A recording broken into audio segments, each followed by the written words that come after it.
Ok, entonces estamos hoy a 6 de febrero. 6 de febrero. Tiene que sacar el año. El año de la de hecho apenas empieza. Empieza en el trimestre de otoño y este es el trimestre que estamos, ¿no?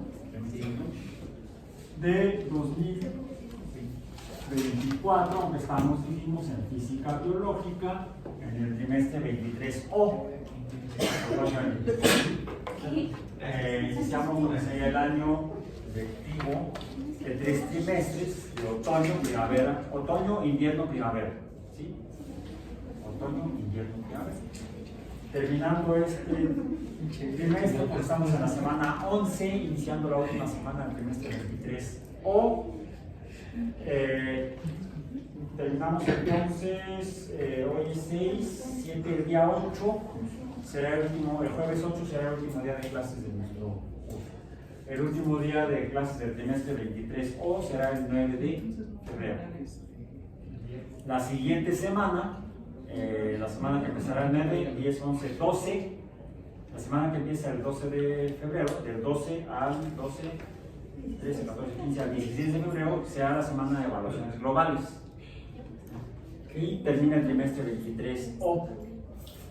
Pasamos a un periodo intertrimestral donde se registran las actas de evaluación global.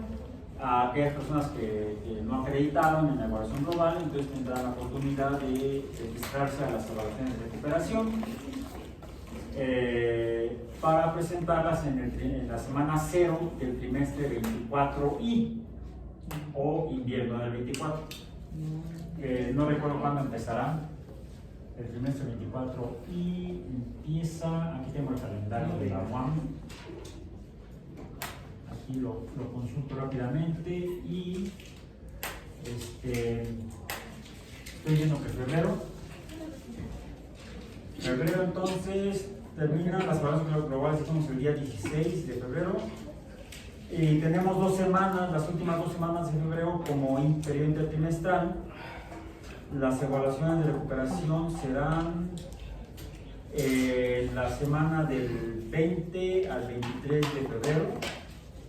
Las reinscripciones al trimestre 24 y comienzan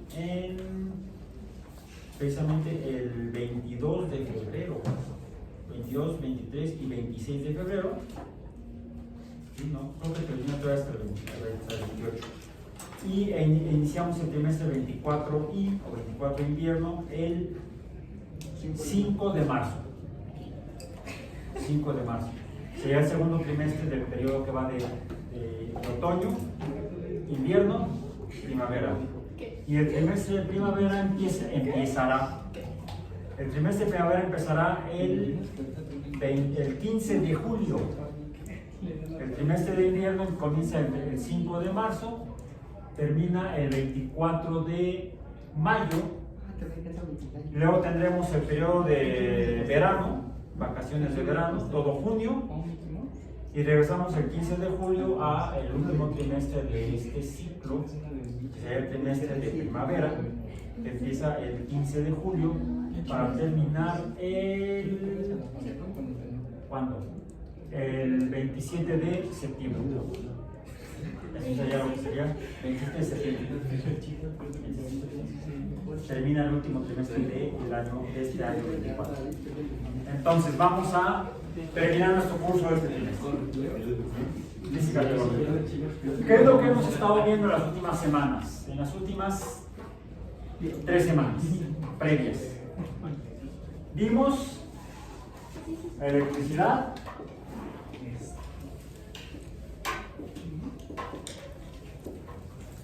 luego magnetismo, es más, ya se les olvidó, no fue. La electricidad vimos que es una fuerza, es su índice E, fuerza eléctrica, que se define por la constante eléctrica, por el producto de las cargas, la electricidad existe como cargas, y la fuerza es inversamente proporcional al cuadrado de la distancia que separa los gases. Luego, vimos el magnetismo, ¿no? El magnetismo, que también la definimos o la vimos como una fuerza, la fuerza magnética, que es medible por una constante magnética, es producida por polos y es inversamente proporcional al cuadrado de la distancia que separa a esos polos. Polos. Luego vimos que estas dos fuerzas en realidad son parte de un fenómeno al que llamamos electromagnetismo.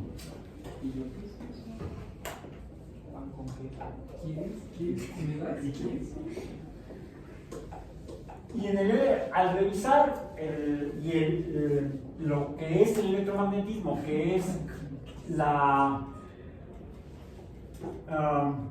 presencia de fenómenos eléctricos y magnéticos simultáneamente, pudimos contestar una pregunta de un tema anterior. ¿Qué es la luz? Se estudia en física en lo que llamamos la óptica. La óptica describe el comportamiento de la luz. La luz. Y si bien en la óptica descrita por Newton a principios del siglo XVIII, la luz se comporta como una onda, por lo tanto la luz tendrían que ser ondas. ¿Por qué? Porque se reflejan, se refractan, se absorben, se transmiten. Esas son las propiedades de las ondas. Reflexión, refracción,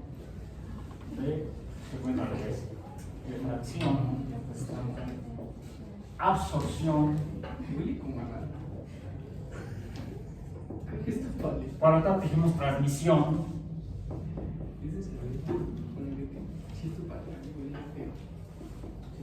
Transmisión. Todo eso son fenómenos, la reflexión, la refracción, la absorción, la reflexión, son fenómenos que caracterizan a los fenómenos periódicos o ondulatorios. Las ondas mecánicas, como las del sonido, se reflejan, se refractan, se absorben, se transmiten. Pero ¿cómo se transmiten? ¿Cómo se transmiten? En las tres dimensiones del espacio en el que vivimos. En este caso, debido al aire. Donde no hay aire, no hay transmisión de ondas mecánicas. Diríamos que antes de la óptica fue necesario revisar todos los conceptos de la mecánica que conforman a la física. ¿Sí? La física, bien, comienza a ser explicada cómo funciona la naturaleza a través de los fenómenos mecánicos. Luego vimos la óptica, que parecería que no tiene que ver con la mecánica, porque mientras que en la mecánica describimos y entendimos y tratamos de explicar y entender cómo está formado el universo, lo que hay en el universo, vimos que está formado por materia, cuya cantidad se mide por la masa. Esa materia interactúa, lo que modifica la materia, su posición en el espacio, son las fuerzas. La materia, cuando interactúa, produce y conduce y transmite fuerzas. Las fuerzas perturban a la materia, la modifican, no solamente su posición en el espacio, sino hasta su forma. Y es la manera en la que en gran medida nosotros, los humanos, como seres vivos, interactuamos con la naturaleza a través de nuestras propias propiedades mecánicas. Vimos que estamos conformados por materia sólida, líquida, es líquida, gaseosa, no hablamos de eso mejor.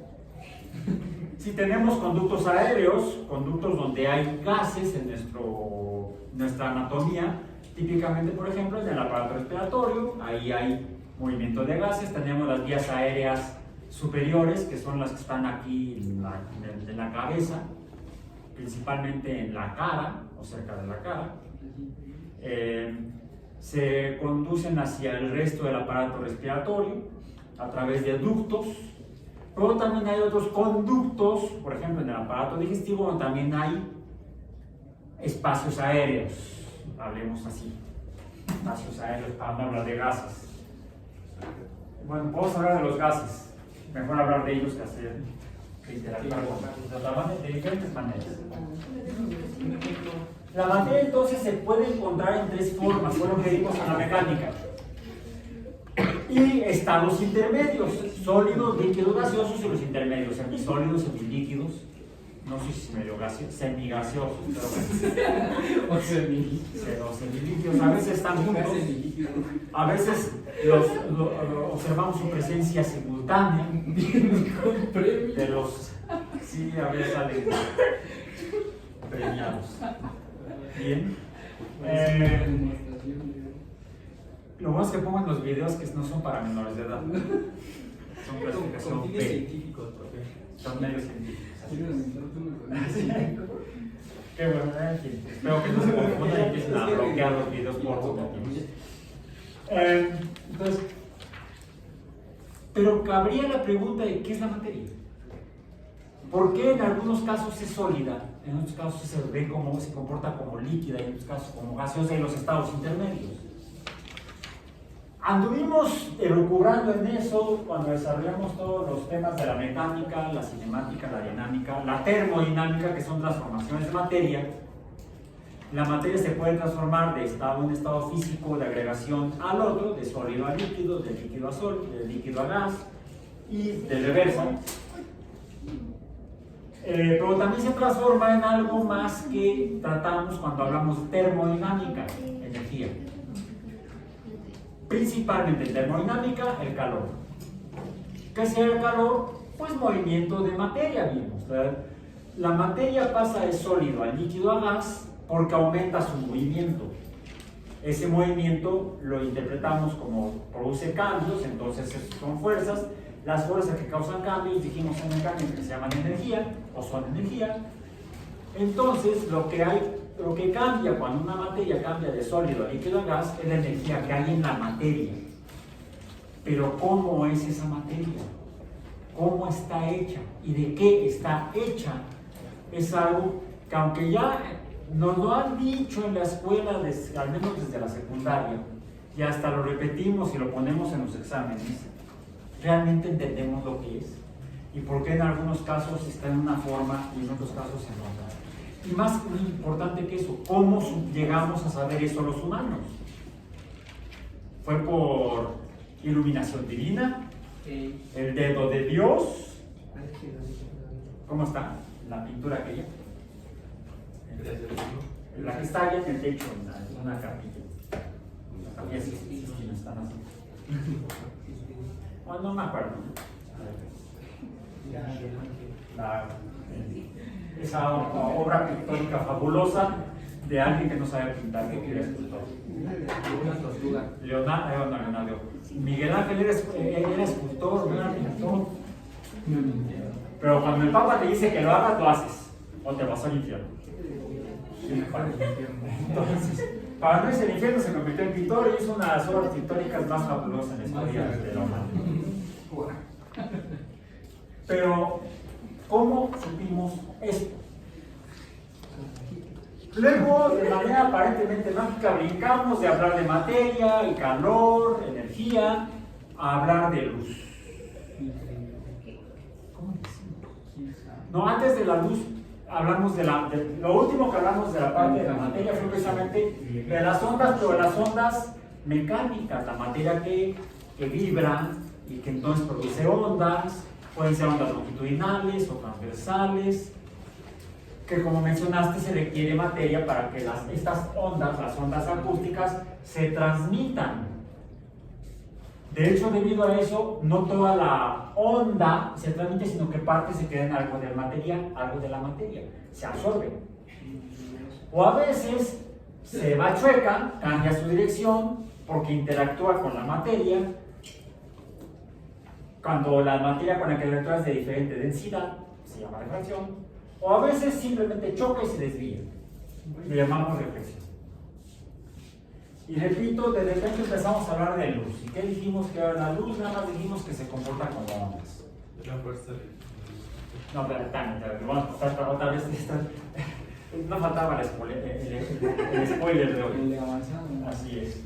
Entonces, hasta ese momento, la luz sería simplemente un fenómeno que presenta propiedades de onda. Digamos que sería una onda, y por cierto, como ese fragmento del video de clase lo subí a TikTok, alguien dijo, pues no es que Newton decía que era la luz son partículas. A ver, yo no he leído la parte del texto de Newton donde él dice que son partículas, todavía no lo encuentro. Les confieso que no he leído todos los textos publicados, al menos en volúmenes bibliográficos o libros de Newton. Los que he estado leyendo desde hace tiempo son los principios matemáticos de la filosofía natural, que es un mamómetro de este pelo, y la óptica, que además para terminar a fregar la encontré en inglés, pero con letra gótica. Entonces leer letra gótica no es fácil. Leer el inglés sí, pero la letra gótica no tanto. Y además, inglés del siglo XVIII, con letra gótica. ¿Cuál es la letra gótica? Va a terminar. Esa que está así como toda adornada.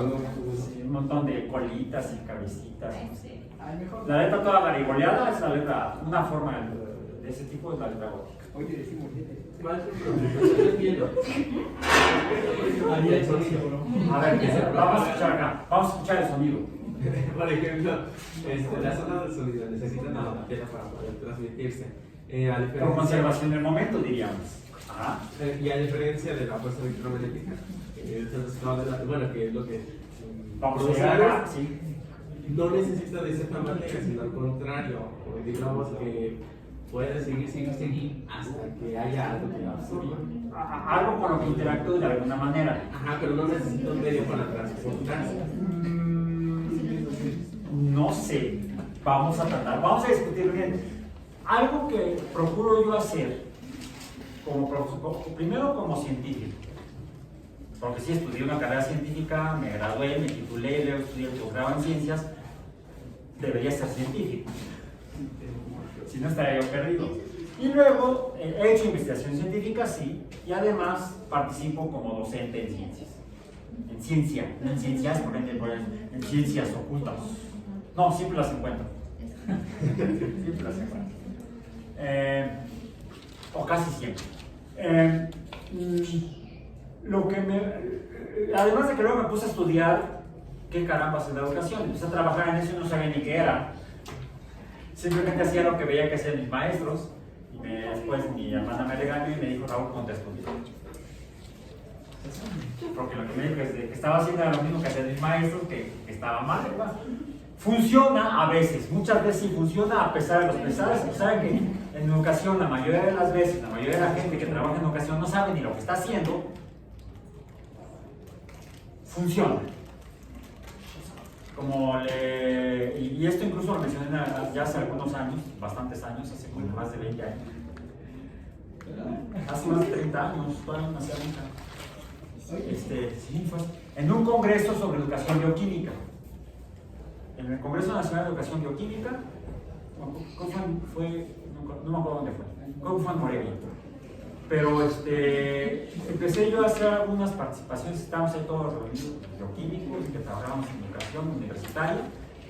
Hice una crítica muy fuerte y una de las vacas sagradas de aquel tiempo me dice, pero Raúl, ¿por qué dice usted eso? Hablábamos precisamente de usted. ¿Por qué dice que tenemos muchos problemas en la educación universitaria, en bioquímica? A ver, doctor, si no está, ¿qué estamos haciendo aquí?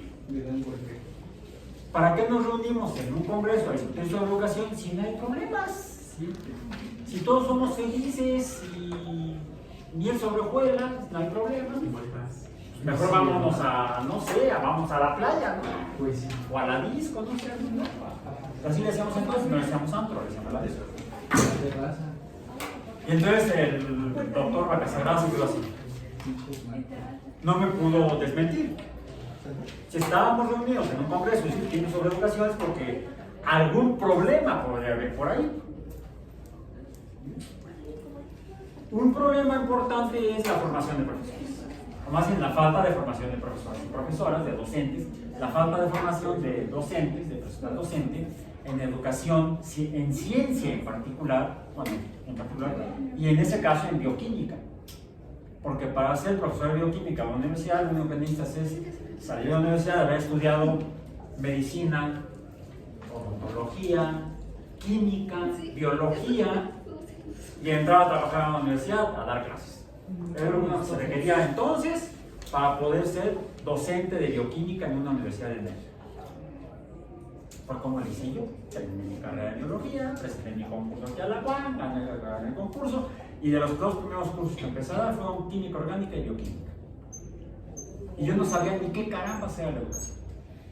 Dicen que echando a perder se aprende. Eso fue hace 40 años.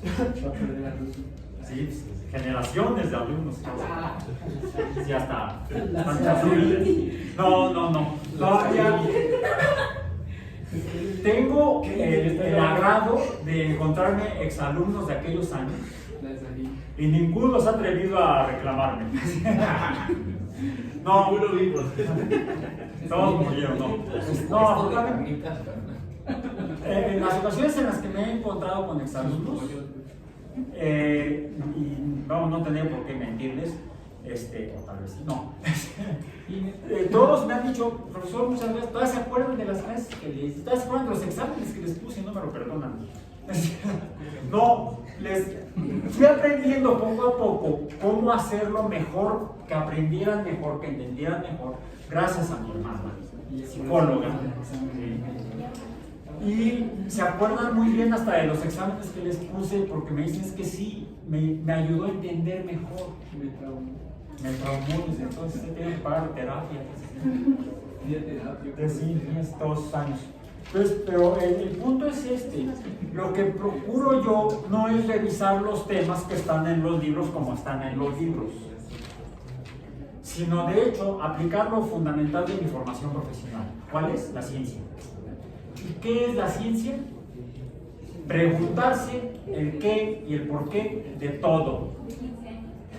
Por ejemplo, me pregunté por qué estoy dando clases de esa manera, por qué estoy enseñando de esa manera, por qué no lo... ¿Es la mejor forma? ¿Puede haber otra forma alterna? ¿Puede funcionar diferente? Fue lo que empecé a hacer y empecé a estudiar. Y lo que me he ido aprendiendo en estos 40 años es que la mejor manera de aprender y de entender algo, hay 2 formas. Número 1, hacer algo con eso, hacerlo, manipularlo, modificarlo. Decimos en el laboratorio ensuciarnos las manos, aunque hay que usar guantes, no se fastidien las manos como yo. Hay que experimentarlo, hay que manipularlo. Eso es lo primero. Y lo segundo, no creerlo. La regla básica de la ciencia es el escepticismo real. No lo creo. Lo pongo a prueba y dejo que la evidencia me responda. Si lo que, como los científicos o filósofos del pasado han explicado fenómeno, si es como ellos lo decían o no, o ellos o ellas. ¿Sí? Las personas pensantes, intelectuales del pasado que se trataban de explicar la naturaleza, lo explicaban de alguna manera. Esa manera en la que lo explicaban es satisfactoria y se apega a la realidad del fenómeno, sí o no. ¿Qué fue lo que hizo Galileo? Cuestionar a Aristóteles.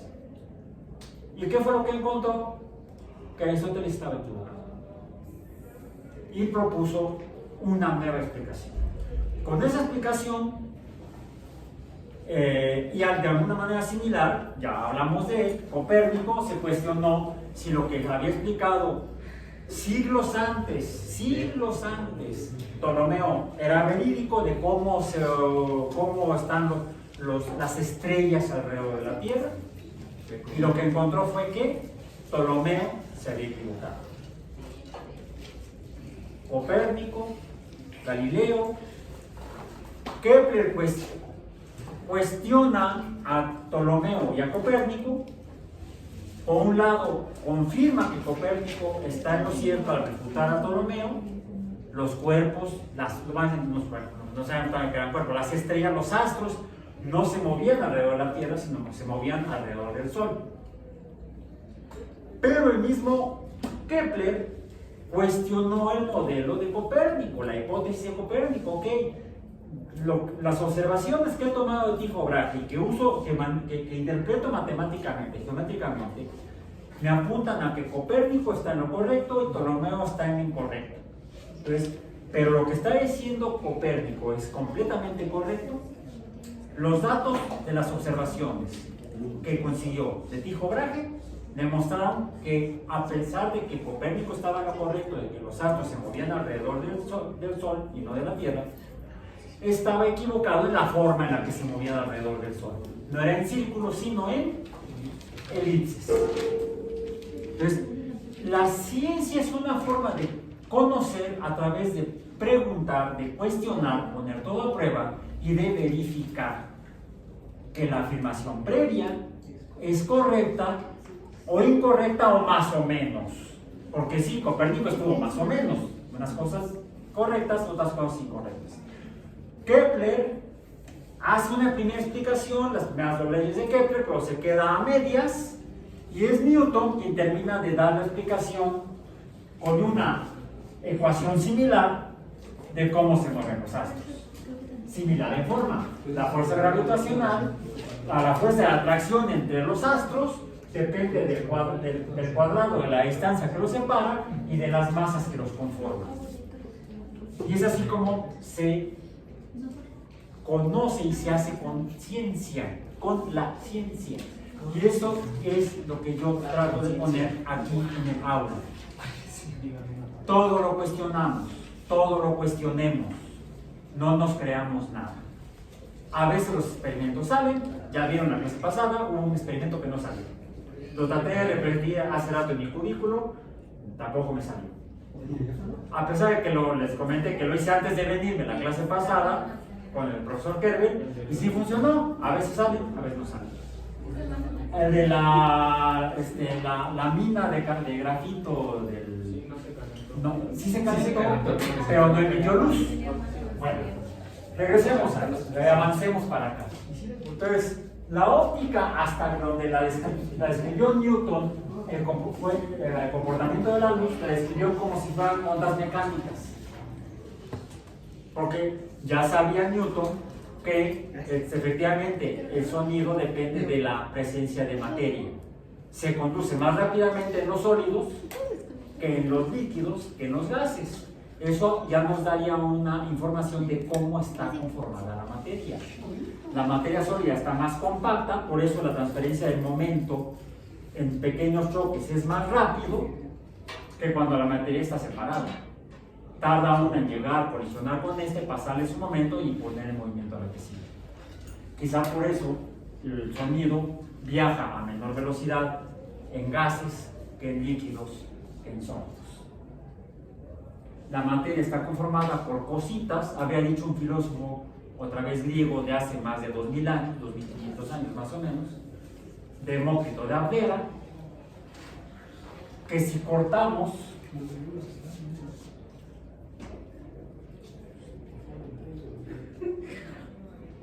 Demócrito, no Demócrito, Demócrito, la tilde está en la O y el punto está en la I, Demócrito de Abdera, con un pensamiento filosófico, así como mencioné el porqué del sistema solar que planteó Copérnico. Él tomó la idea de Aristarco, el modelo de Aristarco era filosófico. El Sol debe ser más grande que la Tierra, que la Luna, lo más chico se debe mover alrededor de lo más grande, y no al revés. Con un pensamiento filosófico similar, Demócrito llegó a la siguiente conclusión: si yo tomo este objeto y lo corto a la mitad, y la mitad la corto a la mitad, y la mitad la corto a la mitad, y así sigo hasta llegar, podré llegar a infinito número de cortes. Se parece, fíjense, en la cultura griega, a una fábula. La carrera de, ¿quién fue? Con el Mario. No. Este de aquí, Aquiles. Aquí les vengo a presentar Aquiles contra la tortuga. Un talonazo. Y esto lo planteó otro filósofo griego que fue Zenón. No, es con X. El gas es con X. Ese fue el filósofo Zenón. Zenón decía que en una carrera de Aquiles contra la tortuga, en la que Aquiles, no, pues como, una tortuga, por favor, no, porque para que no haya abuso, tú Aquiles contra la pobre tortuga. Vamos a dar un poco de ventaja a la tortuga, digamos el equivalente actual a 1 metro. ¿Sí? Ok, dice Aquiles. Así lo planteabas, ¿no? En sus marcas, listos, fuera. Cuando Aquiles empezara a correr, la tortuga se había empezado a mover una distancia, digamos que se movió la mitad de ese metro. Cuando la tortuga avanzó a la mitad, Aquiles habría avanzado una mitad equivalente, y una equivalente, y una equivalente. Y siempre habría entonces una reducción en la mitad. Ergo, Aquiles jamás alcanzaría a la tortuga. Con ese mismo pensamiento, Demócrito plantea que si voy a cortarlo, a diferencia de lo que planteaba Zenón para la carrera de la tortuga contra Zenón, yo no cortar a Aquiles o Aquiles contra la tortuga, Demócrito llega a una conclusión. Voy a llegar a través de cortar a la mitad, hasta el último fragmento del cual ya no voy a poder cortar. Va a ser un fragmento tan pequeño que va a ser no cortable. Tanto en griego como en español, el prefijo a significa negación. Demócrito entonces plantea que cuando algo se corta en griego es el verbo tomé. Cuando ya no se puede cortar, le pone el prefijo a tomé. ¿De dónde viene el concepto o la palabra que hoy conocemos como átomo? De la filosofía griega, del concepto del átomo de Demócrito. La partícula última que no sería divisible o cortable. Pero esto es filosófico. En Estados Unidos No hay evidencia. Difícil de perdón. En Estados Unidos uno intentó cortar un átomo en su cocina. Y pum. Y pues verá que no. Hizo Y no, o sea, la prestaron de hecho. Pues sí. Así es. En fin. Entonces, el que pongan. esto fue en la cultura griega el concepto de átomo filosófico, así como el primer modelo heliocéntrico fue filosófico. Pero llegamos a solamente una propuesta a contar con la evidencia. Finalmente se encontraron las evidencias. La primera fue los 4 satélites que vio Galileo como estrellitas alrededor de Júpiter, que apoyaba uno de los 7 postulados de la hipótesis de Copérnico. No todo gira alrededor de la Tierra, solamente la Luna. Lo demás, hay cosas girando alrededor del Sol y podría haber otras cosas girando alrededor de otros astros, girando alrededor de otros astros. Y fue lo que encontró Galileo cuando vio alrededor de Júpiter moviéndose 4 estrellas. Una evidencia indirecta que apoyaba la hipótesis de Copérnico. Posteriormente se encontraban las evidencias directas y ya mencioné que la última evidencia directa de que sí efectivamente son los planetas los que se mueven alrededor del Sol fue la fotografía que la Voyager 1 tomó en 1991. Por cierto, ya vamos a celebrarlo, el Día del Amor y la Amistad. Le traemos otras de. El 14 de febrero. El 14 de febrero de 1991, la Voyager 92, no sé qué año fue hace mucho. La Voyager 1 tomó la foto de los planetas alrededor del Sol. Ya tenemos la evidencia de que Copérnico estaba en el cielo. En cuanto a Demócrito, hubo un paso posterior, en 1806 creo que fue, siempre se me olvida el año, Como dice el otro. cuando un médico, este fue un filósofo, un médico, Robert Dalton, Por cierto, el autor de tu diagnóstico, el médico que descubrió el daltonismo,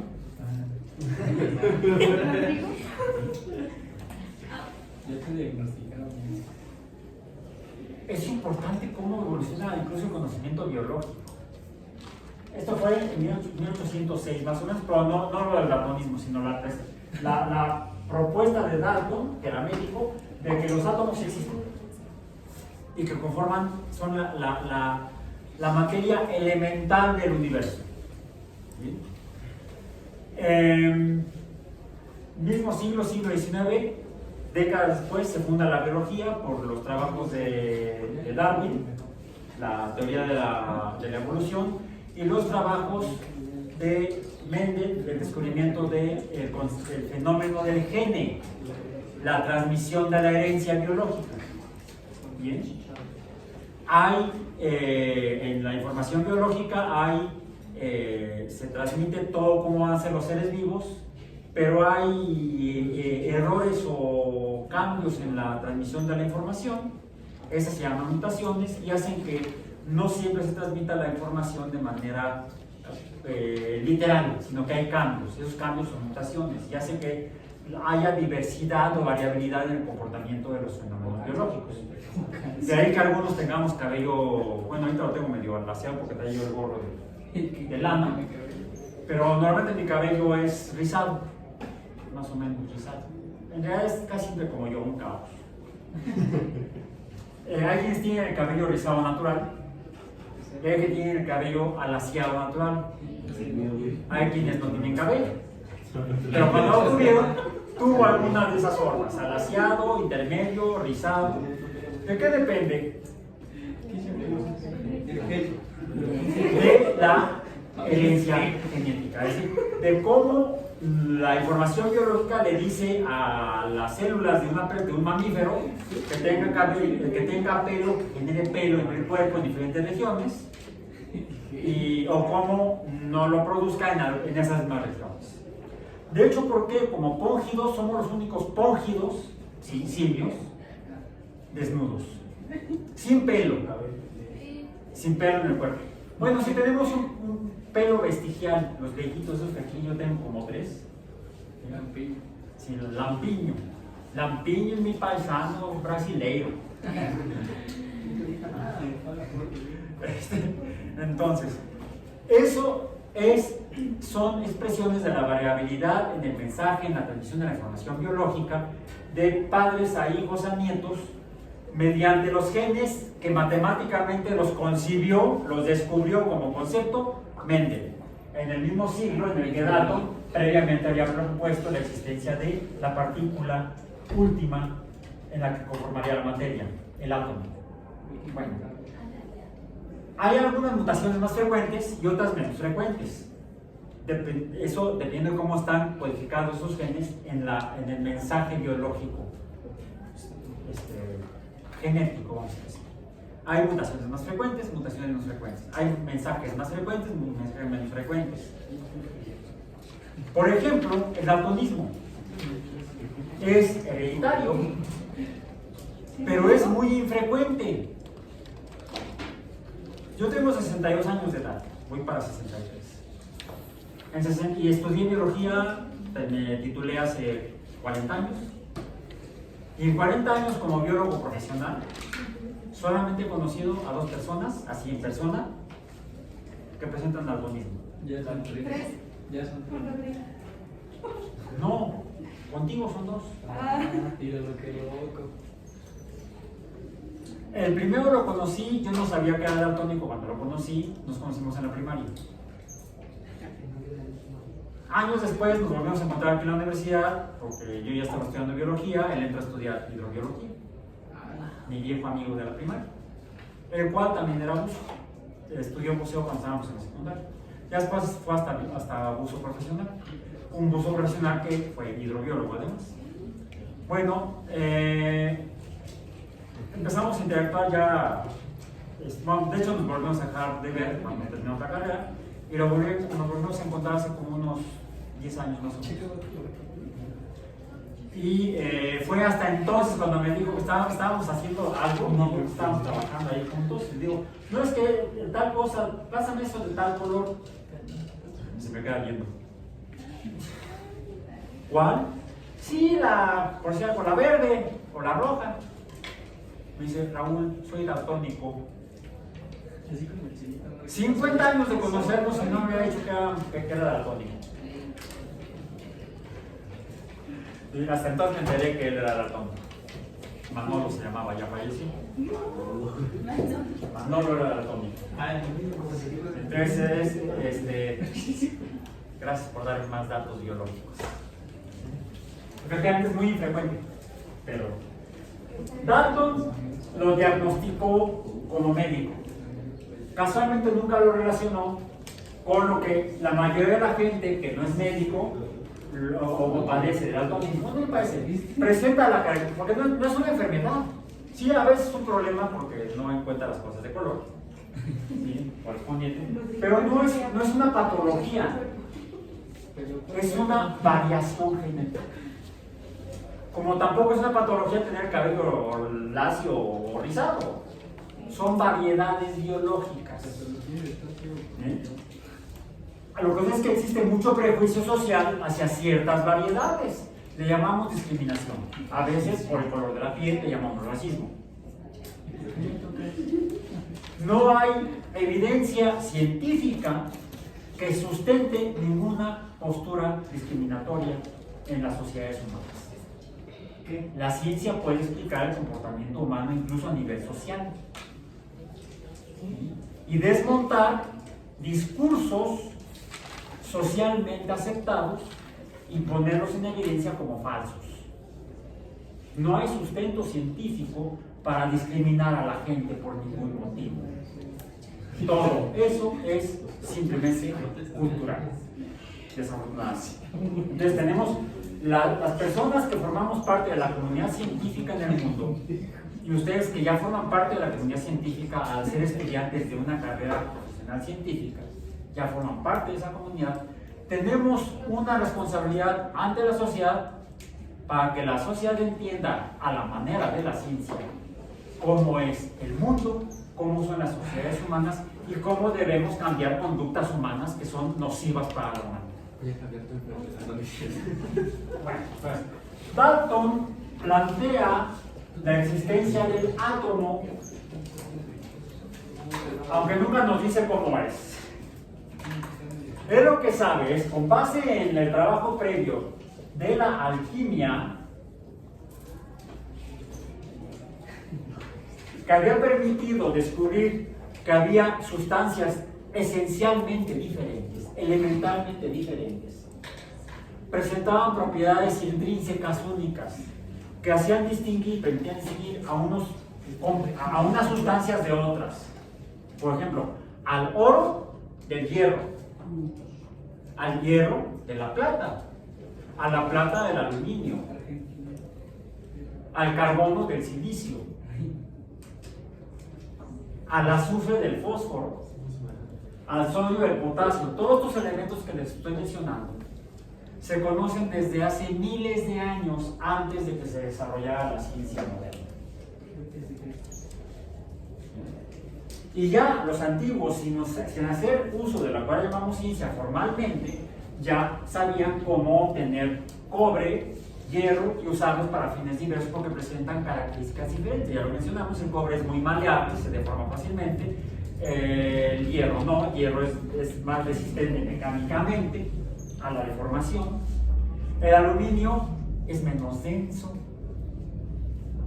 Por eso es que ya los antiguos medían propiedades de la materia, que les permitían hasta cierto modo distinguir unas sustancias de otras.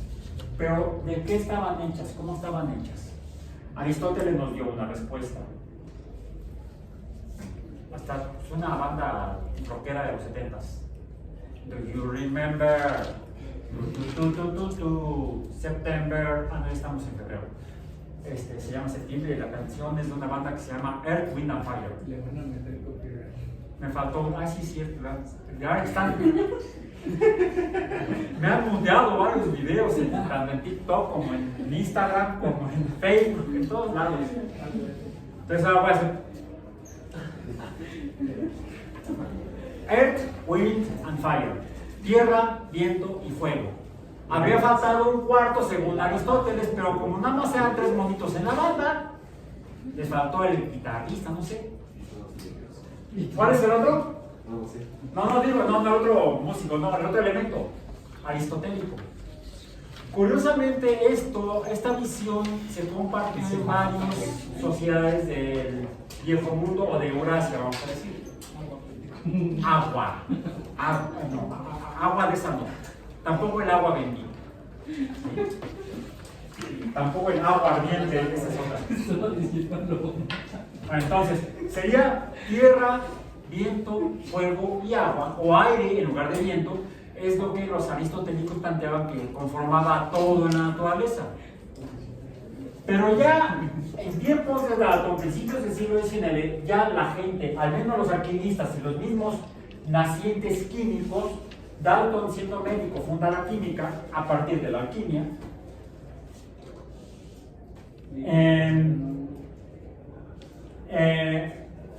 Ya sabía que el planteamiento de Aristóteles era falso. A ver, elementos químicos según Aristóteles. Decía que, dijimos que era, voy a empezar de lo más simple. Agua.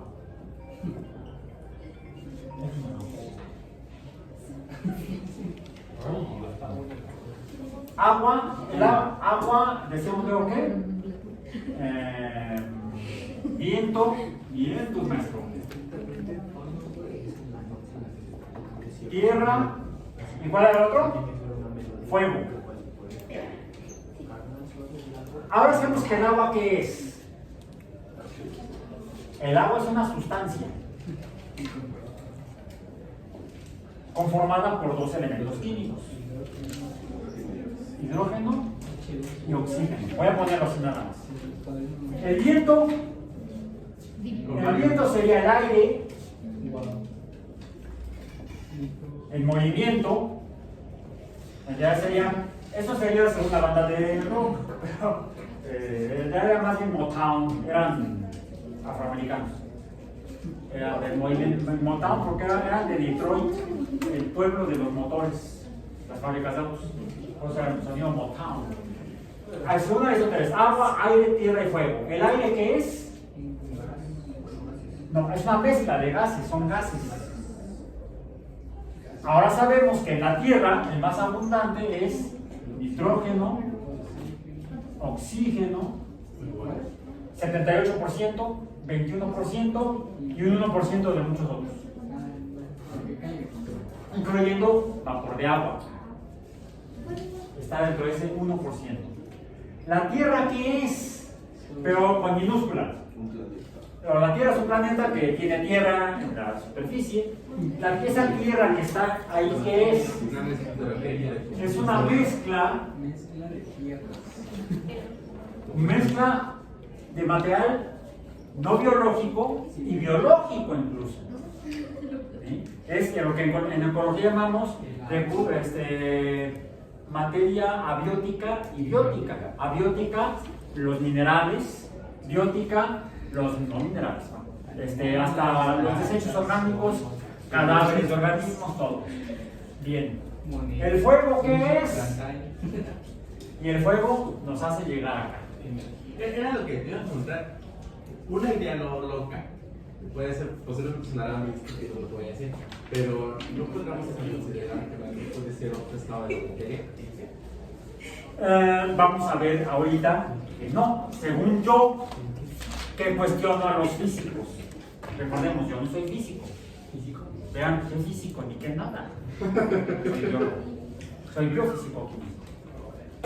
El fuego, podemos decir que es un gas o plasma, un gas en forma de plasma. Un gas que se cae. Los físicos, o hay físicos que dicen que el plasma sería un cuarto estado de la materia.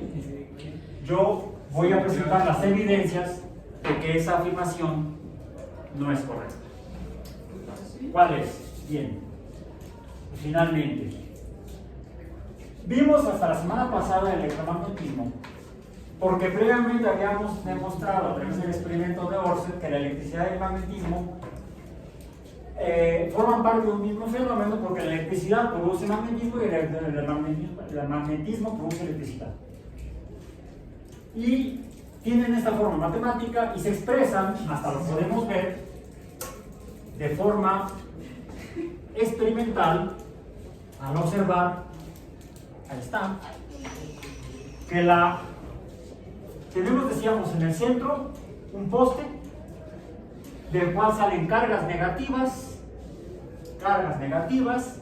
que son atraídas por la carga positiva del vidrio, carga vítrea o positiva, y en su paso del poste a través de aire, este no es un bulbo hueco o al vacío sin aire, con una lámpara incandescente, esas que inventó mi tío Tomás Alva Edison. No es para sentirse orgulloso de eso. La bombilla eléctrica tipo Edison es un bulbo de vidrio casi al vacío para que el filamento que está dentro, que puede ser de diferentes materiales, pueda emitir luz sin deshacerse. Al pasar a través de una corriente eléctrica, como ya lo vimos, yo lo intenté, lo más que obtuvimos fue calor, ¿sí? en el grafito. Como la corriente eléctrica produce, por un lado, un campo magnético, ya lo vimos en el experimento de Ørsted, produce en un bombillo, produce luz, pero también produce calor. Quiere decir que el mismo fenómeno de paso de una corriente eléctrica por un mal conductor puede producir luz y calor. Y vimos la clase pasada, mencionamos que Herschel descubrió que había una luz invisible que produce calor debajo del rojo del espectro visible de Newton. ¿Sí? El espectro visible de Newton, el cual para eso necesita una fuente de luz blanca o lo más blanca posible. Y ahí está. ¿Sí? Pero alcanzamos a ver un poquito muy tenues, el rojo del lado izquierdo, el violeta del lado derecho. ¿Sí? Ahí está un poco más, ahí se ve mejor, porque están sobre la sombra. ¿Bien? Azul y violeta del lado derecho, amarillo, anaranjado y rojo del lado izquierdo. Digamos que hacia acá, a la izquierda del rojo, estaría el que descubrió Herschel como infrarrojo, por debajo del rojo. Una luz invisible, pero que él vio que producía más calor al medirlo con un termómetro. Si eso viene junto con la luz, entonces el calor tendría que ser luz, una luz invisible. Bueno, hay luces visibles y hay luces invisibles.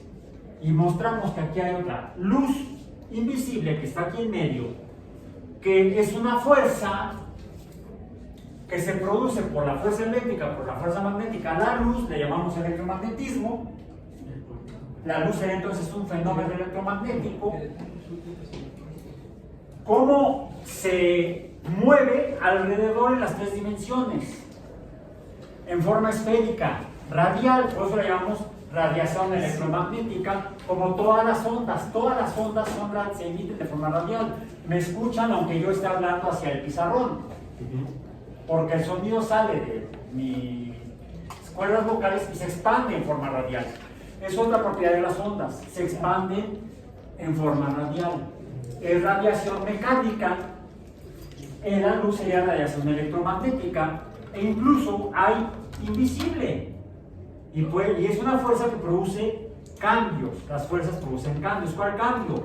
Dentro de este tubo de vidrio hay un gas al cual, si yo le hago pasar una corriente eléctrica de un extremo al otro, la corriente eléctrica va a hacer que el gas emita luz. Bueno, yo no estoy haciendo pasar una corriente eléctrica en esta lámpara, en este bulbo cilíndrico, sino que es la energía o la fuerza electromagnética que sale después del vidrio y que se propaga, vemos, disminuye conforme se aleja y aumenta conforme se acerca. Tiene la misma forma matemática. Entonces, la luz se comporta como onda, está formada por ondas eléctricas y magnéticas en ondas electromagnéticas, se propagan de manera radial, por eso llamamos radiación electromagnética. Y puede haber diferentes colores, y ya vimos que los diferentes colores estarían asociados a los patrones de las ondas, como serían entonces en particular los colores de la luz. El color está en función de la frecuencia de la onda correspondiente. Así tenemos el color. ¿Cómo podemos calcular esta frecuencia? ¿Y cómo podemos saber finalmente qué es la luz? ¿A través de qué la produce? ¿Y qué produce la luz? La produce la materia cuando... ¿Qué está pasando? Están saliendo cargas eléctricas negativas del poste del medio. Esas cargas eléctricas negativas a las que le podemos decir el portador de la electricidad. Le llamamos electrón. No electrón, porque sería ámbar en griego. Electrón, con la tilde en la última O, bueno, nada más tiene una O, electrón. Entonces, están saliendo electrones del poste del medio y se están yendo hacia el polo positivo. ¿Dónde están esos electrones? Pues forman parte de la materia. Si yo tomo esta cabecita azul y le hago un trabajo en el cual se caliente por fricción, ¿qué pasa? Emite luz. E incluso lo que viene más acá, que es materia biológica, materia orgánica de carbono, era de color café y se está poniendo de color negro, como el carbón. No podemos decir que el negro en sí no es No, sería poca emisión de luz o mayor más absorción de luz. Está absorbiendo luz blanca. El negro es materia que absorbe luz blanca, absorbe casi toda y refleja muy poca. Bueno, lo que hemos visto es que la luz se produce cuando la luz se produce cuando la materia pierde cargas eléctricas negativas o electrones. ¿Cómo se llama ese fenómeno? Ya te gané, oxidación, porque necesitamos terminar ahorita. Les quiero mostrar lo último de hoy. ¿Y cómo podemos conocer entonces la frecuencia y confirmar que las ondas, que la luz son ondas, si es que efectivamente se comportan a través de algo que tenga que ver con la frecuencia? Mientras mayor sea la frecuencia, mayor la energía. Luz roja, de un solo color, monocromática. Este disco compacto tiene orificios muy pequeños, microscópicos. Y lo que provoca es, si hay, vamos a decir, reflexión, pum, vean. Cambia el ángulo, cambia el ángulo de incidencia, cambia el ángulo de reflexión. Y pasa luz a través de él también, ahí está pasando luz a través de él, ¿ok? Estoy pasando por donde sé que no hay agujeritos, bújeros, por ahí pasa y solamente veo un punto de luz, el cual se va a desviar un poco por la densidad del policarbonato, el material que forma el disco. Pero cuando hago pasar la luz a través de la parte donde sé que hay hoyitos, ¿qué sucede? No, es un nuevo fenómeno. No lo conozco todavía.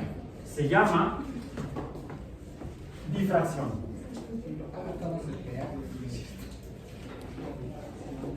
Difracción. Y luces de diferente frecuencia tendrían diferente energía y entonces la forma en la que se desviaría sería diferente. Traigo aquí el láser verde. Ahí está. El láser verde, cuidado, no lo voy a hacer así. Está arriba. Se refleja.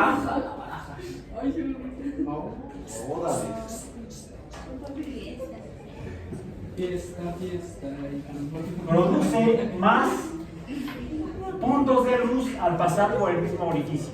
¿Por qué ya no veo? ¿Por qué produce más luz al pasar por el mismo orificio? Porque tiene más energía y la energía está en función, no, se puede calcular por la distancia entre puntos que se produce por difracción.